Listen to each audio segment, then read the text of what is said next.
So first I want to apologize if my voice sounds a little off. It's still really smoky out here. You can see it's just super smoky. So anyways, I want to give a quick shout out to Mrs. Rabbit. Thank you so much.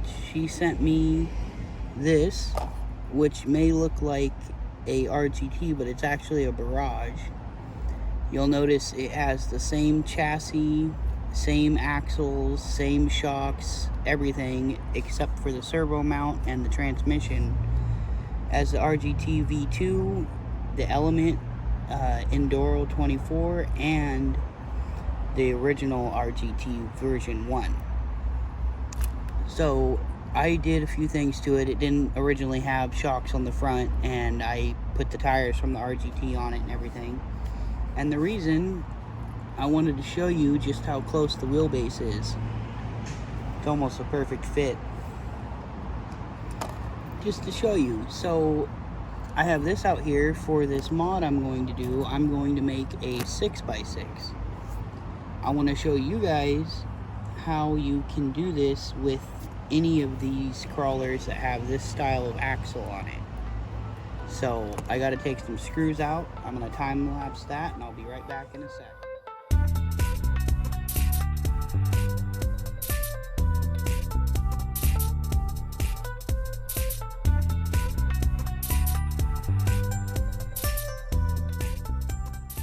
Okay, so we got all the screws out. Next, we just have to pull this axle apart.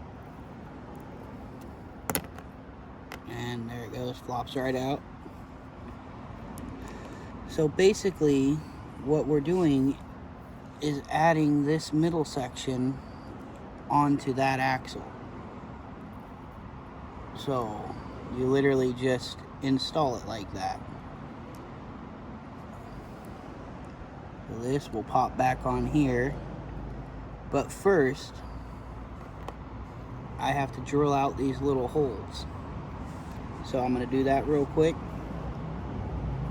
And the reason for that is so that the screws will go through there the way they're supposed to. So I'm going to use my Leatherman and by hand drill out those screw holes real quick.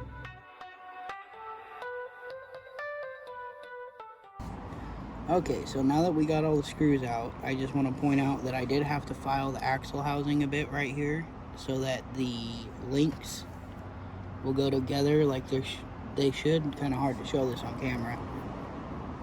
So they'll go behind those, and I used these right here, which normally would be where the lower link and the shock goes.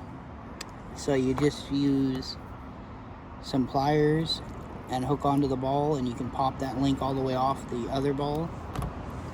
That's how you get that out.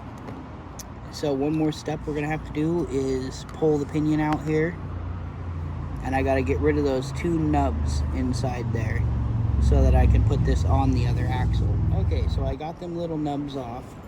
It's not perfect. It's a bit tedious digging them out with a knife, but it clears now. So we'll put the pinion back in here. Kind of hard to get a shot of that. These things are so tiny. There we go. I got the pinion back in. Add the axle shaft once I get it all lined up.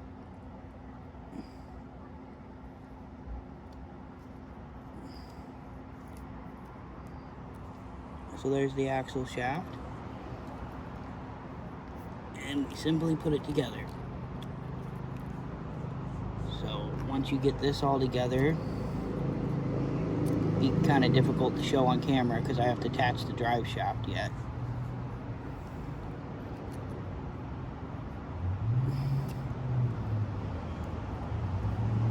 Pull the pinion out. So now you'll see we have drive out of the rear axle. But you'll also notice it's reversed. So then next I have to open this, remove those same little nubs, and flip the diff around in there so that this will run backwards. So I'm going to do that real quick. So real quick, I want to show you what I mean by I have to flip the diff in this final axle here. So if I hold this and spin it, you'll see they spin 2 different directions.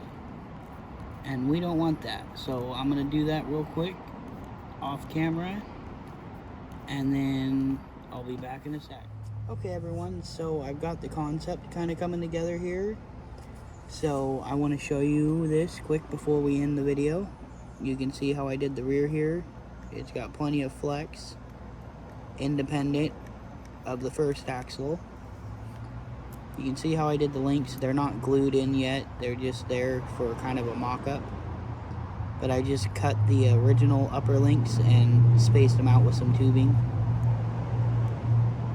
So yeah, to get the end of this chassis, you can see the holes there. They actually line up with a couple holes on the chassis here. I'm actually going to lengthen it using the SCX24 chassis, or at least part of it. You can see I can fit the rails in between here and bolt them on like that. And it should be just long enough to do what I need to do. So yeah, that's that for that thing. Now I do want to try and squeeze this motor in here. Basically this is an old ECX temper motor. I've already drilled out and put a barrage pinion on here. So first obviously will be the stock motor. But then when I'm able to, I want to try and squeeze that thing in there and give this thing some power, and we'll see how that does. I got to make a adapter plate out of this original motor plate and then adapt it to space it in front of the spur. That ought to be fun when I get to it. So yeah, that's this. I'll make another video when I get it where I want it, or at least up and running. First I gotta get some more tires like these, because the wheels on the other set I had actually got destroyed when I got the tires off of them. Not much I can do about that, so that's it for this one. Hope you all enjoyed. Talk to y'all later. Don't forget to like, subscribe, and hit that bell icon so you're notified when I upload. TTFN. Have a great day, everyone.